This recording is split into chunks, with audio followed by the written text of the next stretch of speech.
Start करते हैं आज का टॉपिक। आज का जो टॉपिक है इसका नाम है मैग्नेटिक मटेरियल्स। मैग्नेटिक मटेरियल्स क्या होते हैं? मैग्नेटिक मटेरियल्स वो होते हैं जो कि डिफरेंट डिफरेंट मैग्नेटिक फील्ड्स में अलग अलग डिफरेंट डिफरेंट इफेक्ट शो करते हैं। उनकी क्या क्या प्रॉपर्टीज होती हैं, कौन से टाइप के होते हैं, एक एक करके उनकी बात करेंगे। सबसे पहले मैग्नेटिक मटेरियल्स तीन तरह के हम बात करेंगे।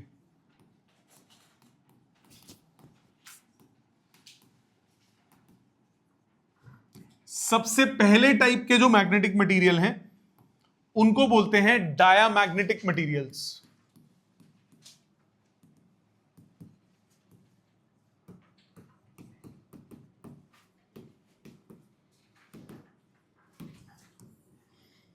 क्या होते हैं पहले लॉजिकली सुनो। डायामैग्नेटिक मटेरियल्स ऐसे मटेरियल्स हैं जिनमें overall magnetic moment in the absence of magnetic field zero हो। मतलब इसमें जो एटम्स होंगे उनमें पेयर्ड इलेक्ट्रॉन्स होंगे। जो एटम्स होंगे उसमें सारे के सारे पेयर्ड इलेक्ट्रॉन्स होंगे, अनपेयर्ड किसी में नहीं होंगे। सो इसमें डायामैग्नेटिक मटेरियल्स में जो एटम्स होंगे उनके पास पेयर्ड इलेक्ट्रॉन्स होंगे। समझो, पहले ध्यान से, लिखने का टाइम दूंगा। पेयर्ड इलेक्ट्रॉन्स का मतलब क्या हुआ कि अनपेयर्ड इलेक्ट्रॉन कौन सा होता है? जो सिंगल होता है, तो उसके मूवमेंट की वजह से आपको मैग्नेटिक मूवमेंट मिलती है। पेयर्ड इलेक्ट्रॉन में इलेक्ट्रॉन्स उल्टी डायरेक्शन में घूम रहे होते हैं, जिससे कि ओवरऑल मैग्नेटिक मूवमेंट क्या हो जाती है? जीरो। मतलब आपने ये पढ़ा, जैसे सपोज करो ये इलेक्ट्रॉन इस तरफ घूम रहा है। इस इलेक्ट्रॉन के इस तरफ घूमने की वजह से जो करंट होगा वो इससे उल्टी डायरेक्शन में होगा। एक काम करते हैं, एरो की डायरेक्शन थोड़ी सी हटा देता हूं। इलेक्ट्रॉन्स ऐसे घूम रहे हैं। इस इलेक्ट्रॉन के घूमने की वजह से जो करंट होगा वो इससे रिवर्स डायरेक्शन में होगा। होगा कि नहीं? जिस डायरेक्शन में करंट होता है, राइट हैंड रूल यूज करके उसका मैग्नेटिक मोमेंट निकाल सकते हो। तो यानी इसका जो मैग्नेटिक मोमेंट होगा वो डाउनवर्ड होगा। इस इलेक्ट्रॉन के लिए जो मैग्नेटिक मोमेंट होगा वो डाउनवर्ड होगा। मानते हो? अगर दूसरा इलेक्ट्रॉन उल्टी डायरेक्शन में घूमे, इलेक्ट्रॉन अब रिवर्स डायरेक्शन में घूमेगा अगर, तो इसकी वजह से जो मैग्नेटिक मोमेंट होगा, करंट जो होगा, वो इस डायरेक्शन में हो जाएगा। और जब ऐसे करंट फ्लो करेगा तो मैग्नेटिक मोमेंट कहां जाएगा? ऊपर की तरफ। इसका मैग्नेटिक मोमेंट होगा ऊपर की तरफ। तो अगर पेयर ऑफ इलेक्ट्रॉन्स घूम रहे होंगे, एक और इसके साथ ही दूसरा, इसके एग्जैक्ट साथ एक दूसरा है, दो इलेक्ट्रॉन्स घूम रहे हैं। एक की वजह से करंट एक डायरेक्शन में, दूसरे की वजह से करंट रिवर्स डायरेक्शन में। तो एक का जो मैग्नेटिक मोमेंट होगा, जो येलो वाला है, उसका मैग्नेटिक मोमेंट इस तरफ आएगा, और जो ग्रीन वाला है उसका मैग्नेटिक मोमेंट उल्टी तरफ आएगा। So net magnetic field, net magnetic moment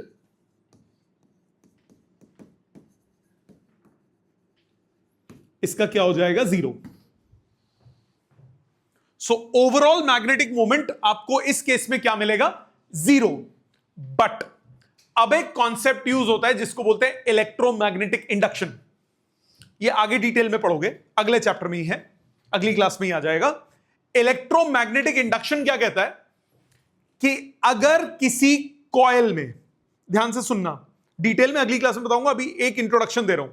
ये कॉइल है, ये एक बार मैग्नेट है। इस बार मैग्नेट को जब इस कॉइल के पास लाऊंगा तो इस कॉइल के थ्रू मैग्नेटिक फील्ड इंक्रीज होगी, जब इस बार मैग्नेट को इससे दूर ले जाऊंगा तो इस कॉइल के थ्रू मैग्नेटिक फील्ड डिक्रीज होगी। इलेक्ट्रोमैग्नेटिक इंडक्शन कहता है कि अगर किसी कॉइल से मैग्नेटिक फ्लक्स क्या होता है? Number of magnetic lines of forces, जैसे इलेक्ट्रिक फ्लक्स है वैसे ही चेंज होगा तो ईएमएफ इंड्यूस हो जाएगा उसमें अपने आप। अगर किसी कॉइल में फ्लक्स चेंज होगा तो ईएमएफ इंड्यूस हो जाएगा, और ईएमएफ ऐसे इंड्यूस होगा कि वो कॉज को अपोज करे। मतलब ये मैग्नेट पास आ रहा है तो इसमें ईएमएफ ऐसे इंड्यूस होगा कि ये मैग्नेट को कहे हट भाग यहां से। अगर ये मैग्नेट दूर जा रहा है तो ऐसे इंड्यूस होगा कि मैग्नेट को कहेगा जानू कहां जा रहे हो, पास आओ। पास बुलाएगा, कॉज को अपोज करना है। पास आएगा तो कहेगा हट साले, दूर जाएगा तो कहेगा कहां जा रहे हो जान। समझ में आया? ये होता है, इसको डिटेल में अगली क्लास में पढ़ेंगे। अब पहले इसकी बात करते हैं। अब इसी सिचुएशन में डायामैग्नेटिक मटेरियल को मैं एक मैग्नेटिक फील्ड ले आता हूं। बार मैग्नेट को मैं इसके पास लाता हूं। कायदे से अगर सोचूं, अगर ईएमआई को छोड़ देता हूं तो इसका ओवरऑल मैग्नेटिक मोमेंट 0 है, तो ये इसको कुछ नहीं कर पाएगा क्योंकि इसके पास मैग्नेटिज्म है ही नहीं। बट इसके पास मैग्नेटिज्म है, तो जिसके पास मैग्नेटिज्म नहीं है, मैग्नेट उसको थोड़ी ना अट्रैक्ट कर लेगा। अब मैं कहूं वुड सामने रखा है, मैग्नेट को यूं यूं करता रहूं, अट्रैक्ट थोड़ी ना होगा, ठीक। परंतु बट जब मैं इसको पास लाऊंगा, when magnet is brought closer, when magnet is brought closer, then flux increases. इसके थ्रू मैग्नेटिक फ्लक्स बढ़ेगा due to which effect of electromagnetic induction takes place. इसमें इलेक्ट्रोमैग्नेटिक इंडक्शन होगा। इलेक्ट्रोमैग्नेटिक इंडक्शन क्या करता है? कॉज को अपोज करता है।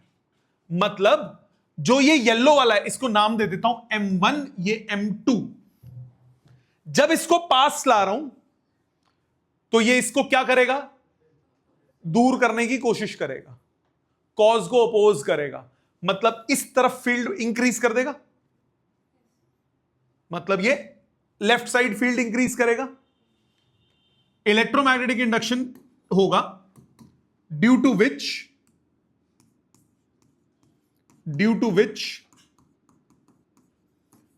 field due to M1 must increase. M1 की फील्ड बढ़नी चाहिए। M1 की फील्ड बढ़ेगी कब? जब उसमें करंट बढ़ जाएगा। करंट बढ़ जाएगा मतलब इलेक्ट्रॉन तेज भागेगा। मतलब M1 must increase and electrons in first coil increases their speed.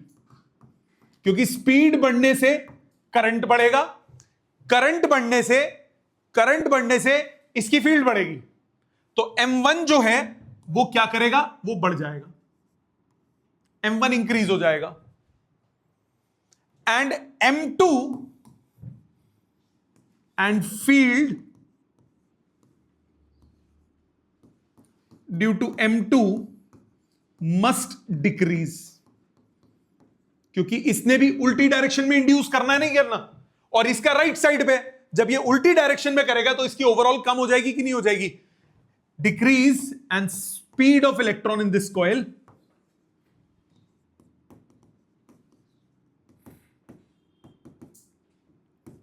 must decrease. Therefore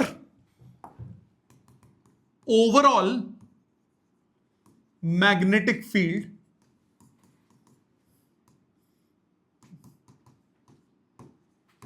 is produced.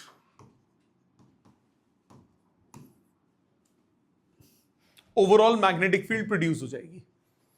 समझ में आ गई बात? ये बात clear? So overall magnetic field produce हो जाएगी। इसकी क्या इफेक्ट होता है वो भी बाद में बात करेंगे, पहले ये बात समझ में आ गई। सो मैंने क्या बोला, जब इसको पास ला रहा हूं तो ये इसको दूर धक्का देगा, रिपेल करेगा, रिपेल करेगा, पर ज्यादा नहीं कर पाएगा। इतना एक इलेक्ट्रॉन क्या कर लेगा, तो ज्यादा इफेक्ट नहीं होगा, हल्का होगा, हल्का होगा। Therefore diamagnetic substance feebly repel magnetic field.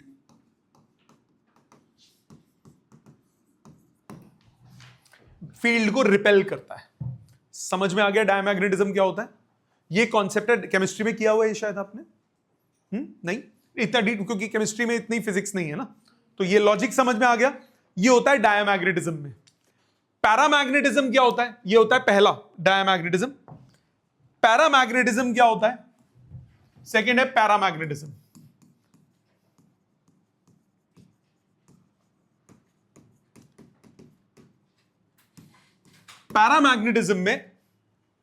Paramagnetism में जो एटम्स होंगे उनके पास अनपेयर्ड इलेक्ट्रॉन्स होंगे, पेयर्ड नहीं होंगे, उनके पास अनपेयर्ड इलेक्ट्रॉन्स होंगे।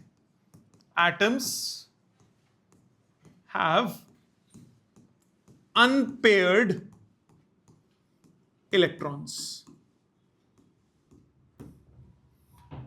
अब क्योंकि उसके पास अनपेयर्ड इलेक्ट्रॉन्स हैं, इसका मतलब every atom will now have a magnetic moment due to which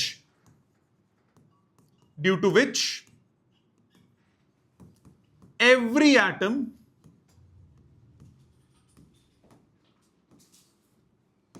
have a magnetic moment।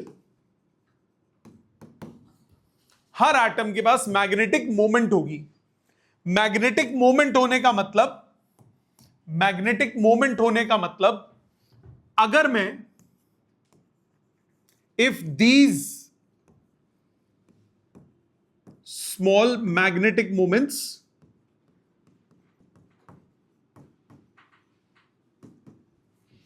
are randomly oriented,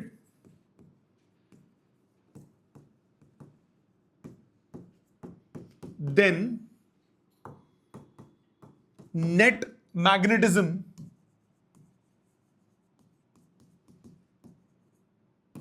is 0। ये आपके पास पैरामैग्नेटिक स्पेसिमेन है, पैरामैग्नेटिक स्पेसिमेन है। आपके पास जितने भी मैग्नेटिक मोमेंट्स हैं ये रैंडमली ओरिएंटेड है, कोई कहीं पे, कोई कहीं पे, कोई कैसे।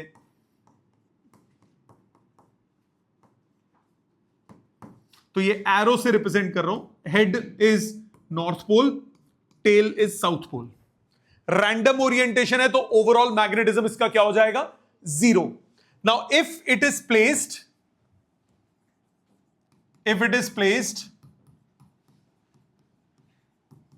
in a strong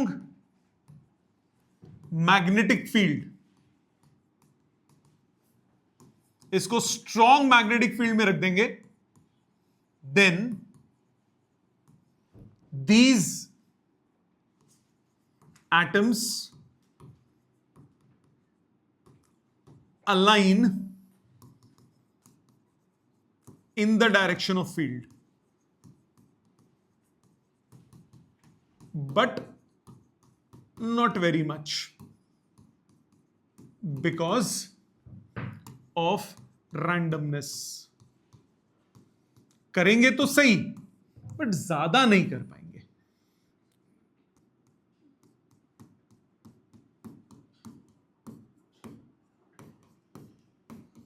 so alignment हो तो गई बट बहुत ज्यादा नहीं हो पाएगी। काफी हो जाएगी पर बहुत ज्यादा नहीं होगी। ओवरऑल मतलब मैंने क्या किया, यहां लिखा है नॉर्थ पोल, इधर रखा साउथ पोल, तो साउथ की तरफ नॉर्थ अलाइन हो जाएगा और नॉर्थ की तरफ क्या अलाइन हो जाएगा, साउथ।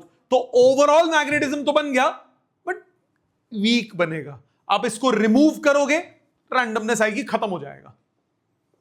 आप इसको रिमूव करोगे, रैंडमनेस आएगी और ये खल्लास। समझ में आई बात? क्लियर? ये होता है आपका पैरामैग्नेटिक मटेरियल। तो फर्क क्या हो गया डाया और पैरा में? डायामैग्नेटिक मटेरियल्स में इलेक्ट्रॉन पेयर्ड होते हैं, तो ओवरऑल मैग्नेटिज्म जीरो होता है। जब आप मैग्नेट लाओगे तो इंड्यूस्ड मैग्नेटिक फील्ड की वजह से उसमें मैग्नेटिज्म आता है और वो रिपेल करता है फील्ड को, ये फील्ड को अट्रैक्ट कर रहा है। मतलब paramagnetic specimen, paramagnetic materials slightly attracts by the field, क्योंकि रैंडमनेस है। रैंडमनेस जब तक रहेगी तब तक ये गेम रहेगा। अब जिसमें रैंडमनेस ही ना हो, बहुत तगड़े अलाइनमेंट हो, वो हो जाता है कौन सा, फेरोमैग्नेटिक मटेरियल। तो तीसरा मटेरियल जो है दैट इज फेरोमैग्नेटिक मटेरियल।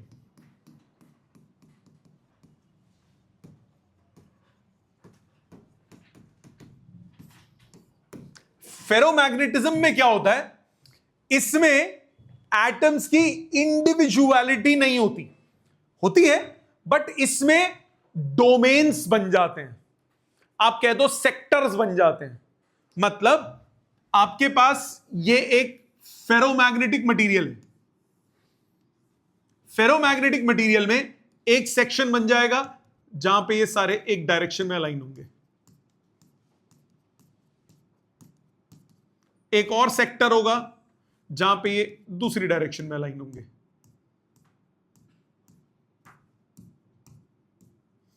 एक और पार्ट हो गया उसमें एक डायरेक्शन में अलाइंड है,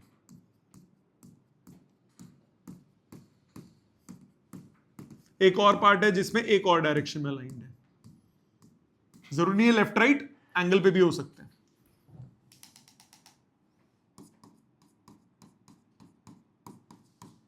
बट जो भी होंगे सारे एक जैसे होंगे। और एक और बन गया उसमें ऐसे है।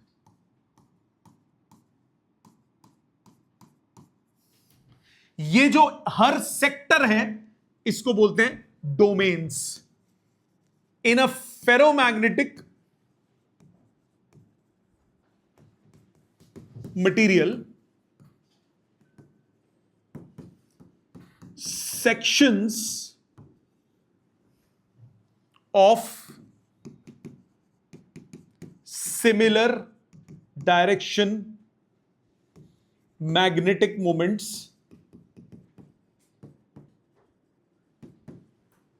of atoms are formed, and these are called magnetic domains. मतलब ये एक डोमेन हो गया, ये एक डोमेन हो गया, ये एक डोमेन हो गया, ये एक डोमेन हो गया, ये एक डोमेन हो गया, ये एक डोमेन हो गया। तो ये एक डोमेन हो गया। इसमें अगर आप फील्ड लगाते हो तो पूरा का पूरा डोमेन अलाइन हो जाता है, जिससे स्ट्रेंथ ऑफ द फील्ड जो है, जो इसकी इंड्यूस फील्ड होगी, वो स्ट्रेंथ बहुत ज्यादा होगी और ये एक्सटर्नल फील्ड से बहुत तगड़े तरीके से क्या होगा, अट्रैक्ट, क्योंकि इसमें रैंडमनेस नहीं रहेगी, इसके पास रैंडमनेस नहीं है। So when it is placed in external field,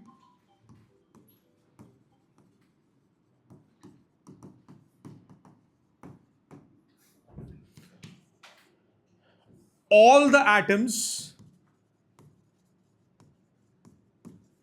of domain align with it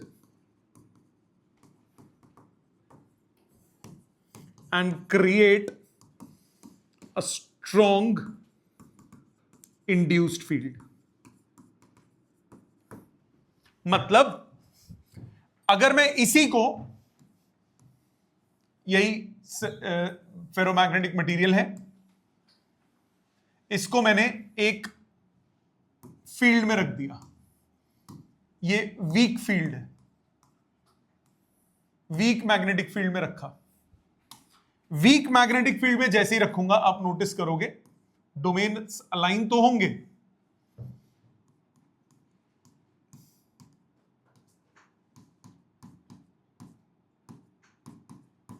पहले से तो ज्यादा अलाइन हो जाएंगे, बट ओवरऑल अलाइनमेंट जो है वो अभी भी पूरी तरह से नहीं होगी।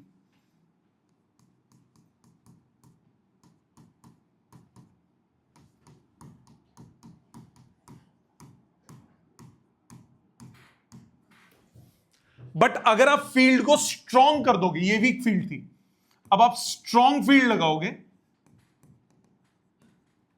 तो सारे के सारे डोमेन्स परफेक्ट ओरिएंटेशन में आ जाएंगे। तो you get a strong magnetic induced field.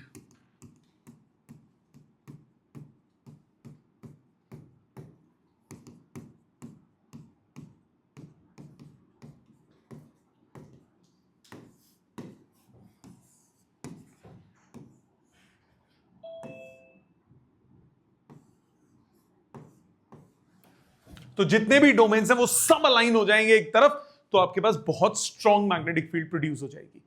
ठीक है, मतलब मैग्नेटिक फील्ड जो है, ferromagnetic substance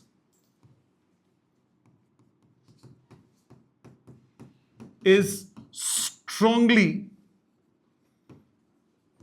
attracted by magnetic field। External field इस पे सबसे ज्यादा अट्रैक्शन देगी। समझ में आते हैं तीनों में, तीनों का फर्क समझ में आ गया। अब इनके डिफरेंसेस आते हैं एग्जाम में। क्या क्या डिफरेंसेस हैं? पहला, कॉज का फर्क। क्या बताया मैंने आपको? Orbital motion of electron around the nucleus, ये इसका कॉज होगा, common to all substance. Electron spin in material having unpaired electrons, ये किसमें होता है? पैरामैग्नेटिज्म में। Electron spin in alignment of magnetic moments in domains, ये हो गया किसमें? फेरोमैग्नेटिज्म में। अगर इसको मैग्नेटिक फील्ड में रखोगे, फेबली रिपेल्ड, कम रिपेल होगा, कम अट्रैक्ट होगा, स्ट्रॉन्ग अट्रैक्ट होगा, no problem. Behaviour of external, ये बहुत काम का है, ये एग्जाम में आता है। जिस पे स्टार लगा रहा हूं वो टिपिकली क्वेश्चन के फॉर्मेट में भी बन सकता है। अगर आप इसको एक्सटर्नल मैग्नेटिक फील्ड में रखोगे, ये क्योंकि रिपेल होता है तो ये नॉर्थ साउथ की तरफ नहीं जाएगा, ये उसे परपेंडिकुलर हो जाएगा एक्सटर्नल मैग्नेटिक फील्ड के। ठीक है, एक्सटर्नल मैग्नेटिक फील्ड के अलोंग ये अलाइन हो जाएगा, और ये भी क्या हो जाएगा? एक्सटर्नल मैग्नेटिक फील्ड के अलोंग अलाइन हो जाएगा, क्योंकि वो उसे अट्रैक्ट कर रहा है। मैग्नेटिक लाइंस ऑफ फोर्सेस का क्या इफेक्ट होगा? मैग्नेटिक लाइंस ऑफ फोर्सेस, क्योंकि डायमैग्नेटिज्म मैग्नेटिक फील्ड को रिपेल कर रहा है, तो इसके बाहर से निकल जाएगी, इसमें अंदर से जाएगी, इसमें सारी अंदर से जाएंगी। ये स्ट्रॉन्ग है ना, पेपर में क्वेश्चन आया था क्या ऐसे दो डायग्राम बनाए थे, कहते आइडेंटिफाई करो पी कौन सा है, डायमैग्नेटिज्म मैग्नेटिक है, पैरामैग्नेटिक है, फेरोमैग्नेटिक है। तो ये फील्ड की लाइंस के हिसाब से हम देखते हैं कि वो कौन सा होगा। ठीक है, इसके अलावा बिहेवियर ऑफ लिक्विड्स, जब हम डायमैग्नेटिक की बात करेंगे, जब हम डायमैग्नेटिक की बात करेंगे तो ये स्ट्रॉन्ग से वीक फील्ड की तरफ जाएगा। स्ट्रॉन्ग से वीक फील्ड की तरफ क्यों जाएगा? क्योंकि मैग्नेटिक फील्ड को ये क्या करता है? रिपेल। मतलब जरा ध्यान देना, अगर मेरे पास ये नॉर्थ और ये साउथ है, मैंने एक कोली रखी, मतलब एक कटोरी रखी, उस कटोरी में छोटे छोटे छोटे छोटे आयरन फिलिंग्स डाल दिए, आयरन डाल दिया थोड़ा सा।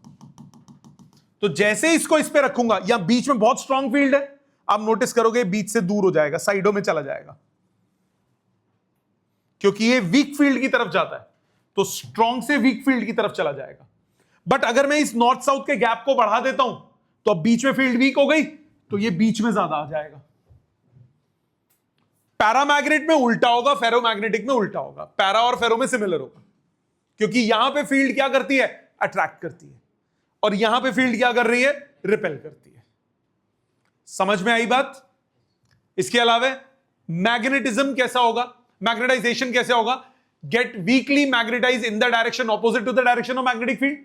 इंड्यूस फील्ड की वजह से उल्टी डायरेक्शन में होता है। Weakly magnetise in the direction of magnetic field, और वो बहुत स्ट्रॉन्ग मैग्नेटाइज हो जाता है।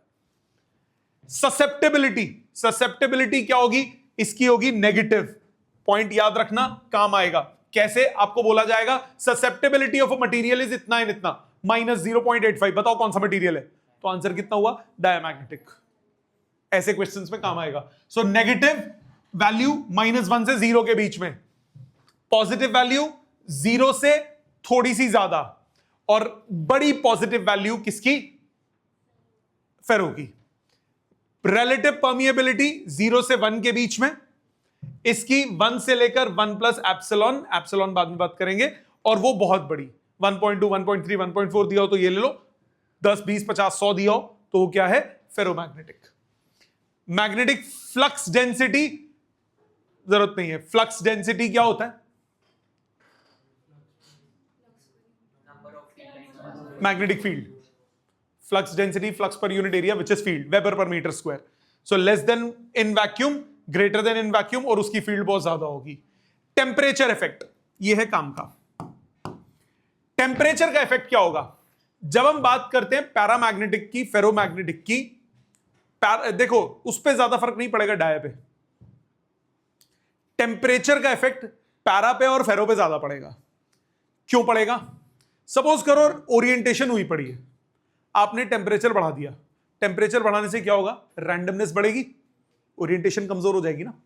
तो टेम्परेचर जब बढ़ता है तो रैंडमनेस इंक्रीज होती है, जिसकी वजह से ओरिएंटेशन खराब हो जाता है, मैग्नेटिज्म लूज होता है, चाहे पैरा हो चाहे फेरो हो। ठीक है? सो क्या होता है ये? जब आप टेम्परेचर बढ़ाओगे तो जो डोमेन्स है वो एक डायरेक्शन में अलाइन हुए हैं फेरोमैग्नेटिक में, और एटम्स अलाइन हुए हैं पैरामैग्नेटिक में। जब आपने टेम्परेचर बहुत ज्यादा बढ़ा दिया तो ये उसके पास थर्मल एनर्जी आएगी, जिसकी वजह से रैंडमनेस बढ़ेगी। रैंडमनेस बढ़ेगी तो जो अलाइनमेंट था वो अलाइनमेंट बिगड़ जाएगा, तो क्या हो जाएगा? तो आपका मैग्नेटिज्म जो होगा वो कम हो जाएगा। So increasing temperature cause losing of magnetism as per Curie's law. अभी पढ़ेंगे Curie's law. Increasing temperature decreases ferromagnetism, it changes to paramagnetic at Curie temperature. अभी पढ़ेंगे।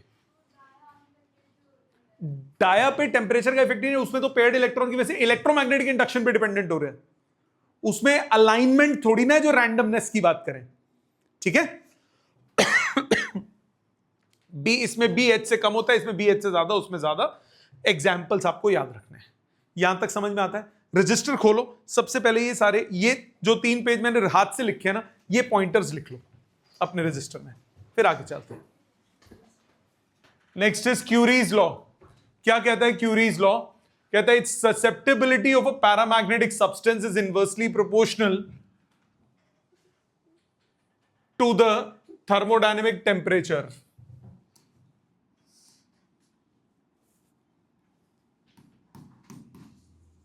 To the thermodynamic temperature. Proportionality constant उसको बोलते हैं क्यूरीज कांस्टेंट, या Curie temperature, या critical temperature. क्या होता है वो भी बताता हूं। सबसे पहले इस एक्सप्रेशन को समझो।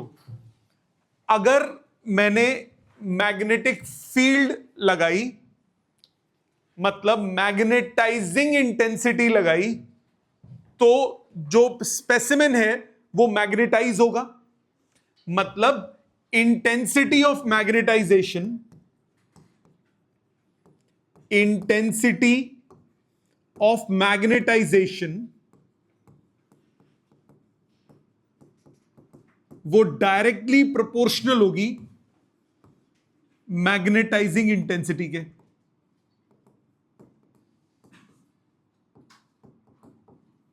और इनवर्सली प्रोपोर्शनल होगी टेम्परेचर के। क्यों? जितनी स्ट्रॉन्ग फील्ड लगाऊंगा उतना ज्यादा वो मैग्नेटाइज होगा, तो डायरेक्ट प्रोपोर्शन। जितना टेम्परेचर ज्यादा होगा उतना रैंडमनेस ज्यादा होगी, उतनी कम क्या होगी? मैग्नेटाइजेशन। तो intensity of magnetisation directly proportional to magnetising intensity और इनवर्सली प्रोपोर्शनल टू टेम्परेचर। तो I proportional to H by T, तो I by H proportional to 1 by T. I by H क्या होता है? Magnetic susceptibility, inversely proportional to temperature. ठीक है? ये है क्यूरीज लॉ। इसमें जो क्यूरी टेम्परेचर है Curie temperature is the temperature at which ferromagnetic substance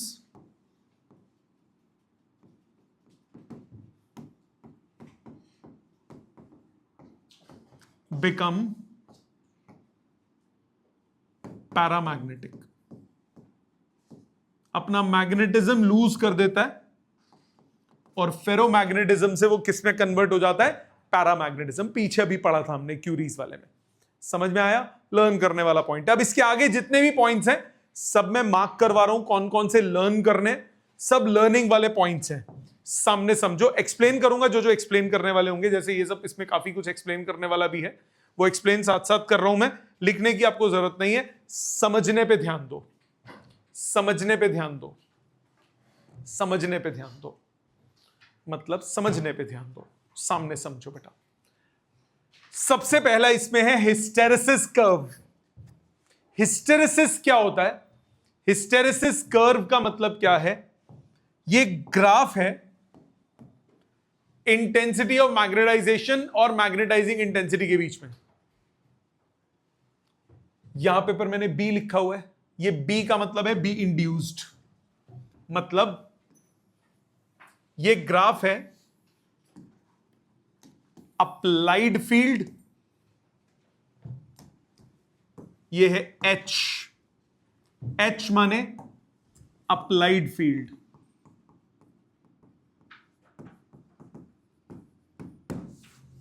जितना ज्यादा फील्ड अप्लाई करोगे उतना ज्यादा एच होगा। बी क्या होता है? Mu naught times H. और ऊपर आपके पास क्या है? आई, आई या फिर इंड्यूस्ड फील्ड। आई क्या है? Intensity of magnetisation.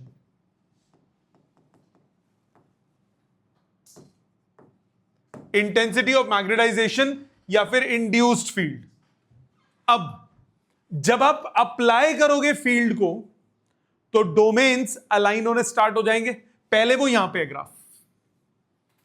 जब आप फील्ड अप्लाई करोगे तो डोमेन्स एक डायरेक्शन में अप्लाई होना, अलाइन होने शुरू होंगे। उसका मैग्नेटिज्म धीरे धीरे धीरे धीरे बढ़ने लगेगा। एक वक्त आएगा जब वो पूरी तरह से अलाइन हो जाएंगे। मतलब यहां पे अलाइनमेंट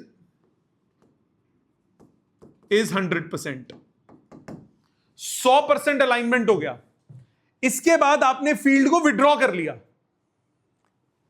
एच बढ़ाते जा रहे थे, पहले इंड्यूस बढ़ता जा रहा था क्योंकि अलाइनमेंट होता जा रहा है। अब आपने फील्ड को विड्रॉ किया। जब आप फील्ड को विड्रॉ करोगे यू विल नोटिस कि वो पूरी तरह डी अलाइन नहीं होगा, उसमें अलाइनमेंट थोड़ा सा बच जाएगा। इस बचे हुए अलाइनमेंट को बोलते हैं रेजिडुअल मैग्नेटिज्म या फिर रिटेंटिविटी।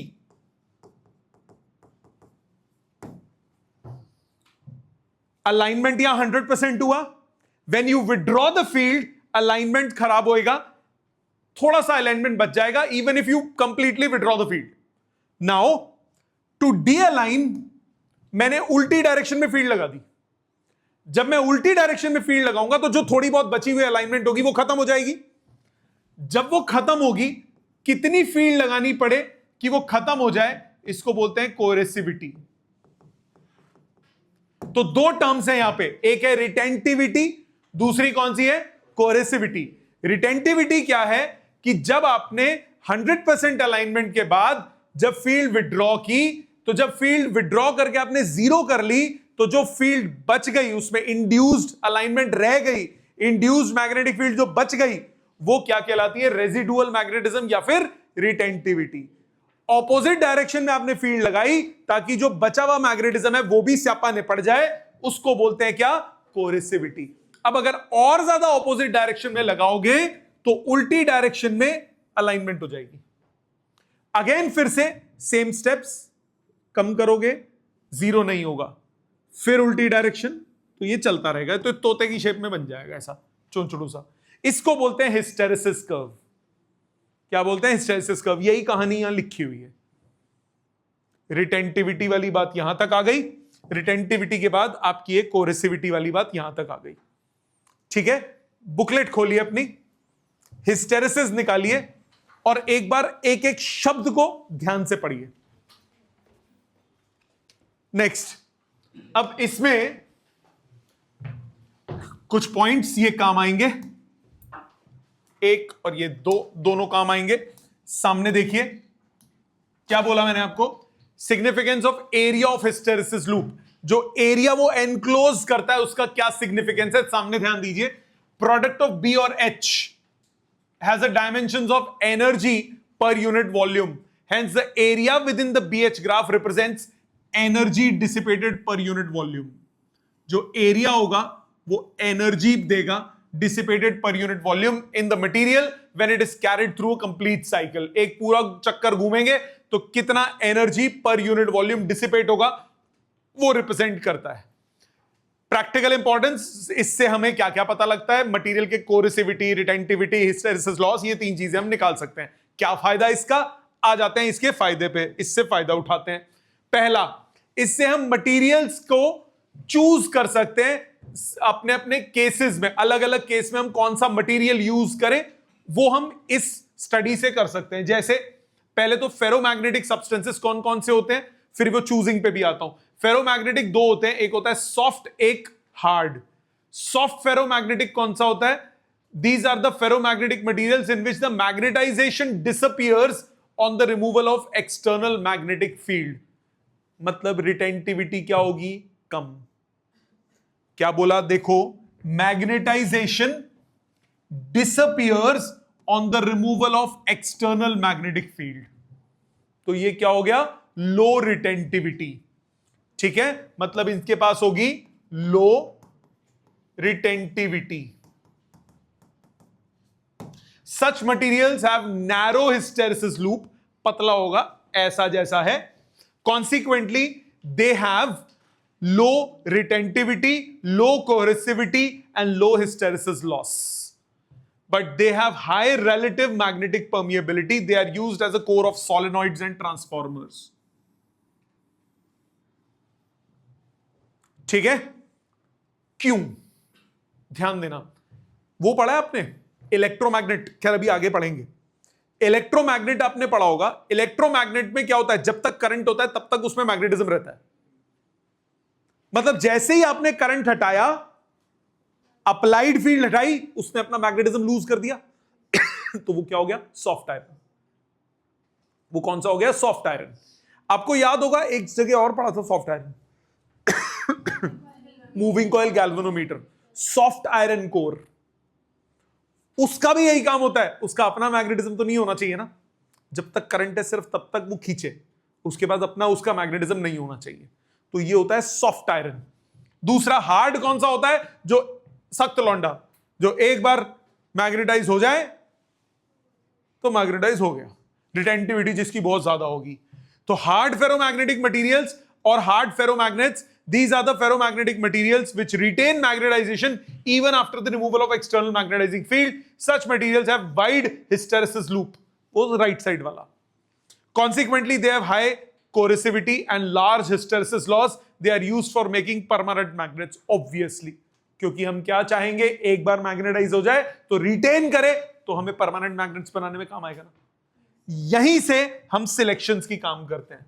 परमानेंट मैग्नेट और इलेक्ट्रोमैग्नेट, अभी जो मैंने एक्सप्लेन किया वो यही चीज है, सॉफ्ट आयरन वाली और हार्ड आयरन वाली, ये सब तो पता है ना। क्या बोला, give the comparison, give a comparison of magnetic properties, comparison of magnetic properties of steel and iron. Figure ये बनाई हुई है, permeability for a given H, B is more for soft iron, so soft iron has greater permeability. Susceptibility as greater than steel, permeability of soft iron greater होती है तो उसकी greater susceptibility भी होगी।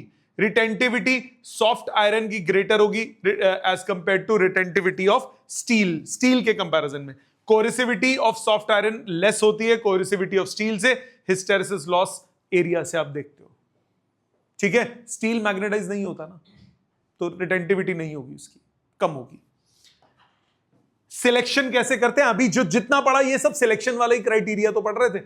परमानेंट मैग्नेट्स के लिए क्या चाहोगे आप, हाई रिटेंटिविटी हो, हाई कोरेसिविटी हो, हाई परमिएबिलिटी हो।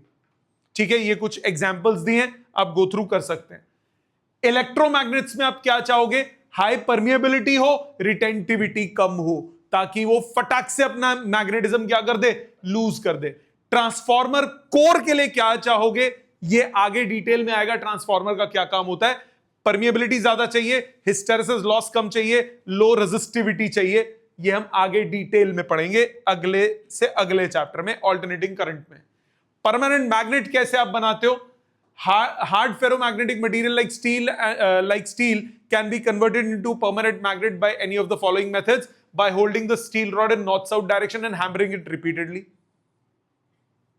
हो जा लाइन से, अलाइन हो जा, मारते रहो साले को तो हो जाए। Hold a steel rod and stroke it with one end of a bar magnet a number of times, always in the same sense to make it a permanent magnet, क्योंकि रिटेंटिविटी ज्यादा है, थोड़ा सा भी मैग्नेटिज्म आ गया तो वो उसको रिटेन करके रखेगा। Most efficient way of making a permanent magnet is to place a steel rod in a solenoid and pass strong current. Field आ जाएगी। अच्छा, एक एग्जांपल, आपने वो देखा है कभी बैंक जाओ तो एक छोटी सी डिब्बी पड़ी होती है जिसमें पिन्स होते हैं, वो लंबे लंबे पिन होते हैं जिससे चेक को हम, कभी नहीं गए बैंक, डफर्स नाउ, एक छोटी डिब्बी होती है, उसका टॉप लाल कलर का होता है, मैग्नेटिक होता है वो, तो उसको यूं करते हैं तो उसमें सारी पिन चिपक जाती है, गिरती नहीं है। तो कभी ना एक काम करना, उसको लेना, घर में कभी देखना होगा पिन, शायद आपके पेरेंट्स के पास हो। पहले चेक ज्यादा यूज होते थे, नाउ इट्स डिजिटल, बट पहले जब चेक ज्यादा यूज होते थे ये सबके घरों में पाई जाती थी चीज। तो उसमें जो टॉप होता है, उसका जो ढक्कन होता है, उसमें मैग्नेटिक होता है वो, उसमें पिन्स को रख दो 15-20 दिन 50 दिन के लिए, मत छेड़ो।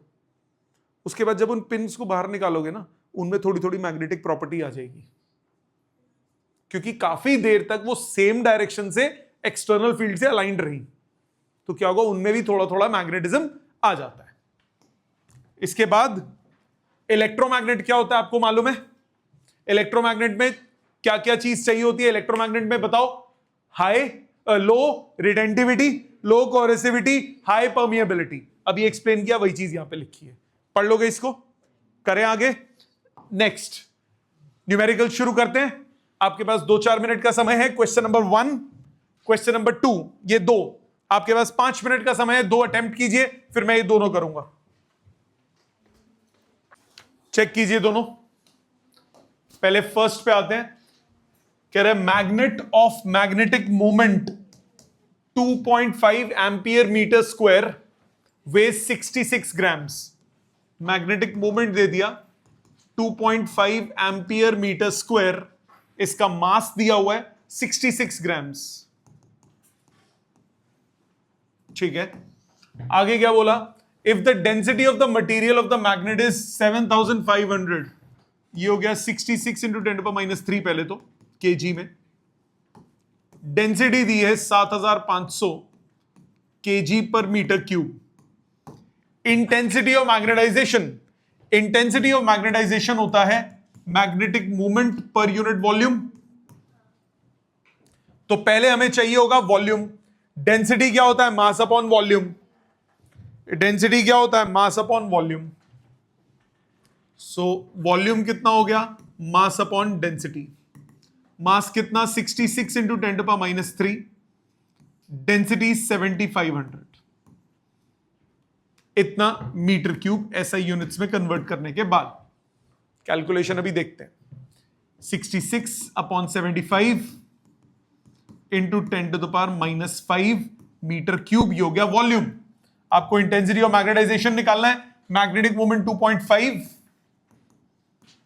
डिवाइडेड बाय वॉल्यूम 66/75, नीचे 10⁻⁵। सो 2.5 इंटू 75 डिवाइडेड बाय 66, यह आता है 2.84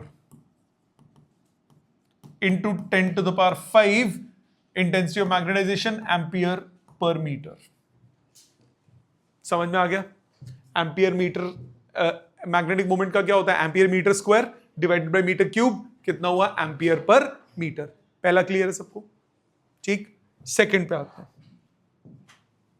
A domain in a ferromagnetic iron is in the form of cube of side length 1 micrometer.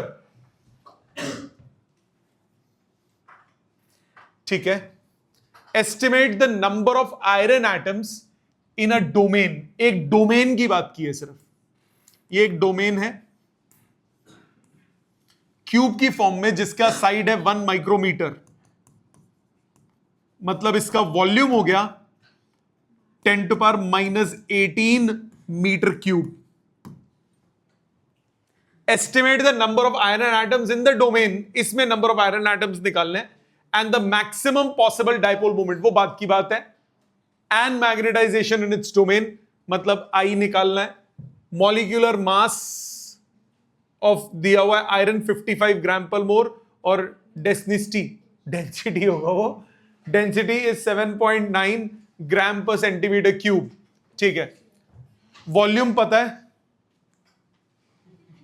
मास कितना हुआ, volume into density, 10⁻⁻18 into density, इसको चेंज करोगे, पहले तो ये कितना था, मीटर क्यूब में था, 7.9 into 10⁻³ KG per metre cube में कन्वर्ट हो गया, कितना आया, 7.9 इंटू 10⁻⁻15 kg, ये हो गया मास।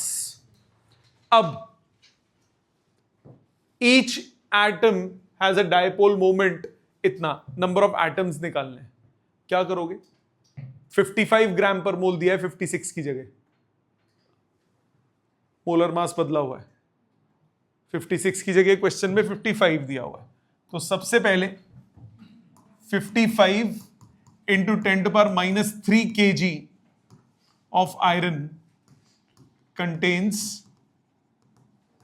6.023, या 6 ही ले लेते हैं, 6 इंटू 10⁻23 एटम्स, सो कितना kg, 7.9 into 10⁻15 kg of iron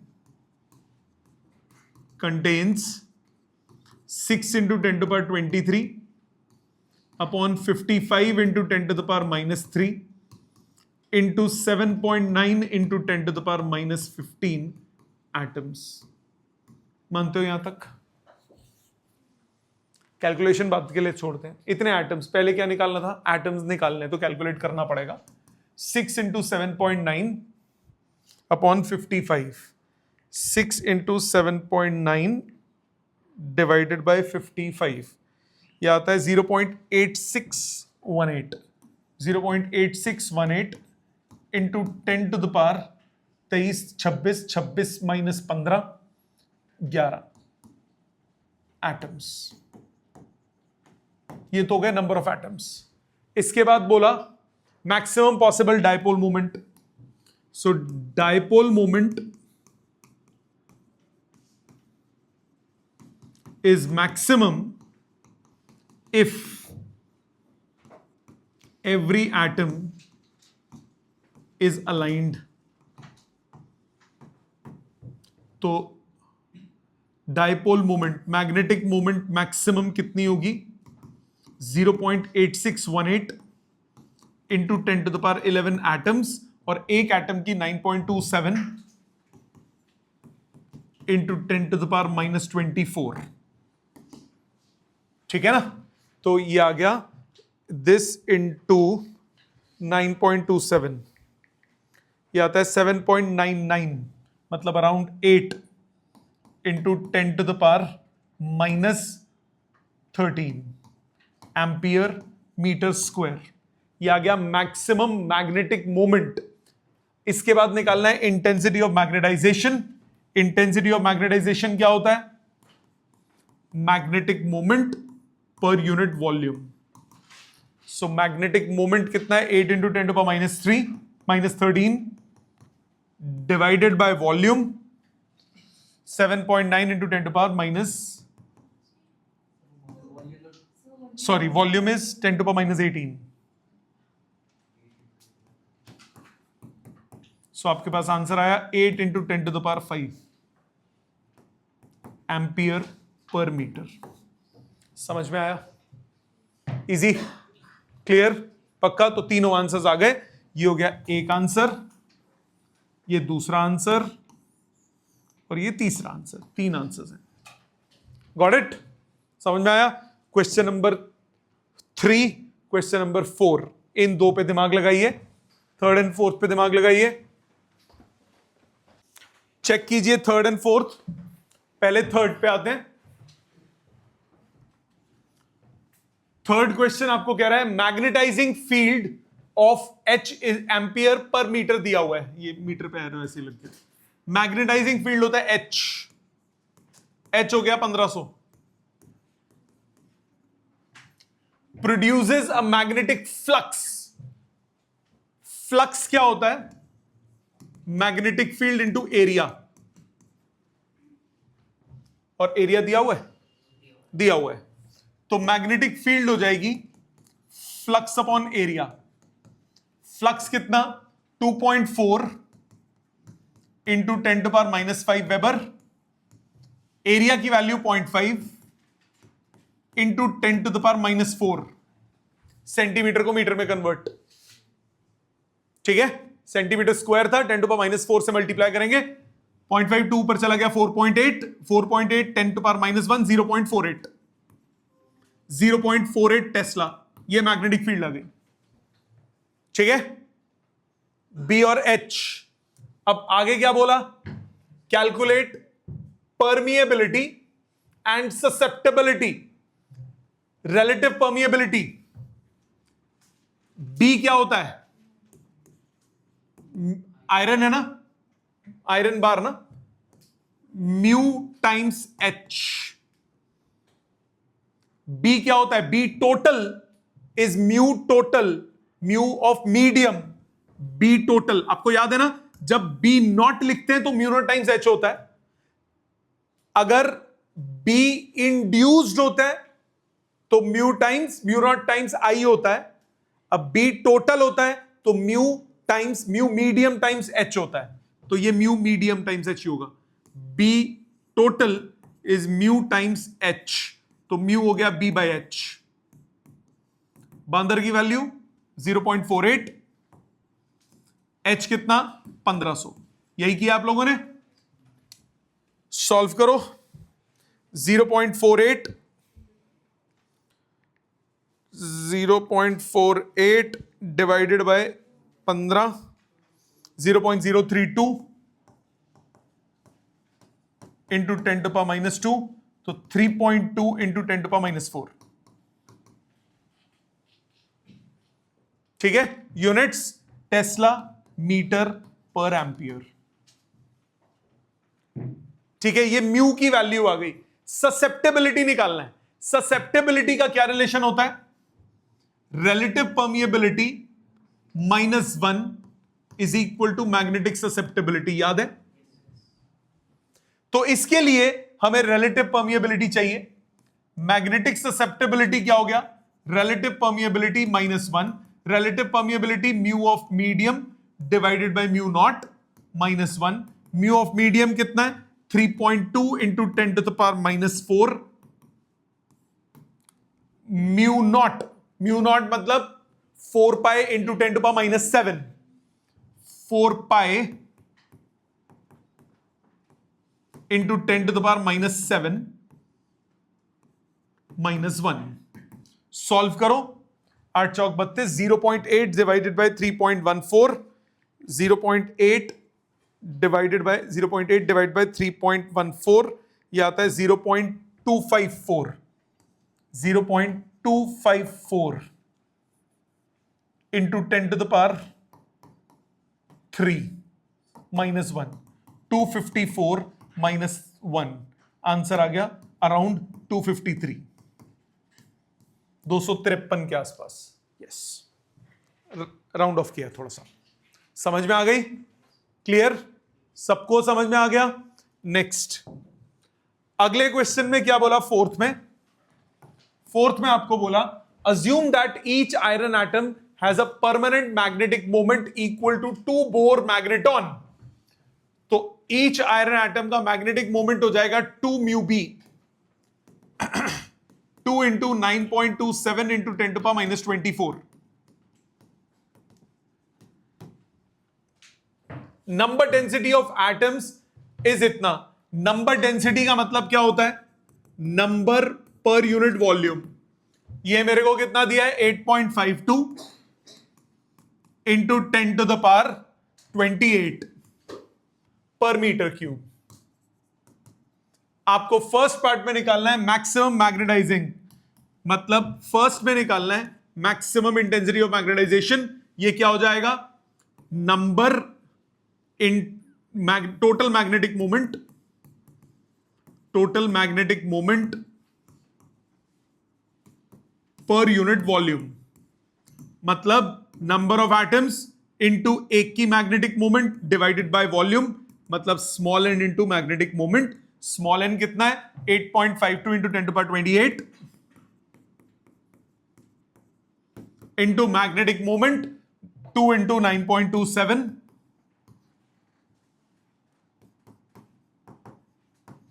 into 10⁻⁻24। Solve करो, आपके पास आंसर आ जाएगा 8.52 इंटू 2 इंटू 9.27 आता है 157.96। सो 1.5796 1.58 इंटू 10⁻, 2 जीरोस यहां से बोरो हुए, 30 में 24 गए 6, 10⁻6 एम्पियर इंटेंसिटी है, एम्पियर पर मीटर। ठीक है, समझ में आ गया? अगला part, find the maximum magnetic induction. B कितना होता है?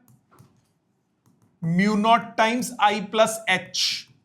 इसमें एच नहीं है, अप्लाइड फील्ड नहीं है, तो म्यू नॉट टाइम्स आई, तो 4 पाई इंटू 10⁻⁻7 इंटू आई की वैल्यू आप निकाल चुके हो 1.58 इंटू 10⁻6। सो ये हुआ 10⁻⁻1, तो 4 इंटू 3.141 इंटू 0.158, ये आता है 1.985 टेस्ला। समझ में आया? स्प्राइट है एकदम क्लियर। ये हो गया क्वेश्चन नंबर 4। 5th पे दिमाग लगाइए और फिर 6th पे दिमाग लगाइए, and that will be end of it. 5th and 6th कीजिए, अटेम्प्ट कीजिए, फिर हम इनको सॉल्व करते हैं। देखो, पहला मैं करता हूं, अगला तुम कर लेना, कोई बात नहीं, इतनी जल्दी नहीं घबराते। सामने देखो, आपको बोल रहा है a solenoid of 500 turns per metre. ये रहा जी एक सोलेनॉइड, इसका एन कितना दिया है? 500 turns per metre. Is carrying a current of 3 ampere, 3 ampere इसमें करंट है। Its core is made of iron which has a relative permeability of 5000। Iron core है बीच में, इसका म्यू रिलेटिव दिया हुआ है 5000। Okay, determine the magnitudes of magnetic intensity. Magnetic intensity होता है एच, बी क्या होता है? म्यू नॉट टाइम्स एच और mu naught times N I. तो एच की वैल्यू क्या होती है? N I. Number of turns per unit length कितना है? 500। आई कितना? 3। एच की वैल्यू आ गई 1500। बताओ, मुश्किल था? मुश्किल था। 1500, ये हो गया एच की वैल्यू। दूसरा क्या निकालना है? 1500 एम्पियर पर मीटर। दूसरा निकालना है इंटेंसिटी ऑफ मैग्नेटाइजेशन, और तीसरा निकालना है magnetic field. Intensity of magnetisation कैसे निकलेगा? ये आई करंट वाला आई है, ये इंटेंसिटी ऑफ मैग्नेटाइजेशन वाला नहीं है। इंटेंसिटी ऑफ मैग्नेटाइजेशन कैसे निकलेगा? दोबारा क्या निकाल लेंगे? Magnetic field Kisni? Magnetic field total या मैग्नेटिक फील्ड उसकी टोटल? तो वो निकली 9 पॉइंट। कहां से आई? आंसर से? ठीक है, वेरी गुड। तो बी टोटल कितना हुआ? बी टोटल हुआ mu of medium into NI। ये हो गया म्यू ऑफ मीडियम कितना है, mu not into mu relative NI। So mu naught कितना होता है 4 पाई इंटू 10⁻⁷। रिलेटिव म्यू कितना दिया हुआ है 5000, और NI आप ऑलरेडी निकाल चुके हो। NI कितना निकाला है 1500। 3 2 5 5 जीरो उड़ गए, 5 जीरो ये उड़ गए, 1 2 3 4 5, तो बचा 75 इंटू 4। 75 इंटू 4 कितना होता है 300। 75 इंटू 4 होता है 300। 2 जीरो वहां से वो उड़ गया, आपका बचा 3 पाई। 3 पाई टेस्ला। सो 3 इंटू पाई की वैल्यू 3.14, ये हो गया 9.42 टेस्ला। क्या यहां तक क्लियर? मैग्नेटिक फील्ड आ गई 9.42 टेस्ला। अब आपके पास जो फॉर्मूला होता है आई का, B is mu naught times I plus H। तो B by mu naught is equal to I plus H। 9.42 यानी 3 pi upon 4 pi into 10⁻⁷ is I plus H। कितना हुआ ये 3/4 0.75 इंटू 10⁻⁷ इज 1500 प्लस I। तो I कितना हुआ 7.5 into 10⁶ minus 1500 approximate 7.5 into 10⁶। 1500 तो छोटा है ना, नेग्लेक्ट कर दो, 5th प्लेस पे जाके चेंज होगा। समझ में आई बात? क्लियर? आ गया समझ? ये वाला लास्ट क्वेश्चन फटाफट अब खुद दिमाग लगाओ बेटा, इतनी जल्दी हार मत माना करो। चेक करो सामने, आपको बोला in an iron bar 5 centimetre bye 1 centimetre bye 1 centimetre, magnetic moment of an atom is 1.8 into 10⁻⁻23. What will be the magnetic moment of the bar in the state of magnetic saturation? तो magnetic saturation मतलब जब सारे के सारे domains क्या हो जाएंगे, align हो जाएंगे। तो आपको पहले नंबर ऑफ एटम्स चाहिए होंगे, उसके लिए डेंसिटी आपके पास है, आपके पास वॉल्यूम है, पहले मास निकालिए। वॉल्यूम है तो वॉल्यूम कितना हुआ, वॉल्यूम हुआ 5 इंटू 10⁻⁻6 मीटर क्यूब। डेंसिटी कितनी दी हुई है 7.8 into 10⁻3 KG per metre cube में कन्वर्ट कर दिया।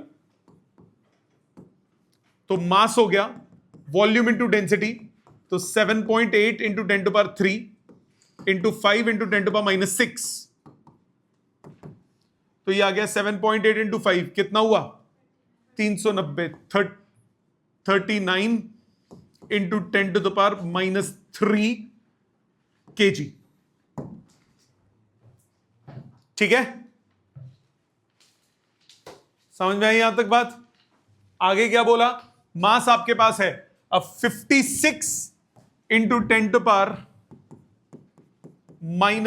केजी में 6.023 इंटू 10⁻23 एटम्स होंगे। सो 39 इंटू 10⁻³ केजी में 6.023 into 10⁻23 upon 56 into 10⁻³ into 39 into 10⁻³ atoms होंगे। ये टोटल नंबर ऑफ एटम्स निकला है। अब magnetic moment, total magnetic moment कितनी हो गई, टोटल मैग्नेटिक मोमेंट ये हो गई 6.023 इंटू 39 अपॉन 56 इंटू 10⁻23 इंटू एक की मैग्नेटिक मोमेंट है 1.8 इंटू 10⁻⁻23। 10⁻⁻23 आपका कैंसिल आउट हो गया, तो आपके पास क्या बचेगा, आपके पास बचेगा 6.023 इंटू 39 इंटू 1.8 डिवाइडेड बाय 56, यह आ गया 7.55 एम्पियर मीटर स्क्वायर। पहला पार्ट क्लियर? सेकेंड पार्ट में आपको क्या बोला? सेकेंड पार्ट में बोला what torque will have to be applied to keep the bar perpendicular? Torque क्या होगा? mb sin 90. मैग्नेटिक मोमेंट है 7.55. मैग्नेटिक फील्ड है 15,000 गॉस. 15,000 गॉस को टेस्ला में कन्वर्ट करोगे 10⁻⁻4 से मल्टीप्लाई, 10⁻⁻4 से मल्टीप्लाई तो कितना आएगा? 1.5. So 7.55 into 1.5 आंसर आता है 11.325 न्यूटन मीटर. इतनी टॉर्क आपको लगानी पड़ेगी. समझ में आ गया? ये था आपका चैप्टर नंबर 5. अब आपको करना क्या है? इसके कंसेप्चुअल्स अटेम्प्ट करने, ठीक है, वो कीजिए. बाकी चैप्टर 5 खत्म हो गया. Thank you very much.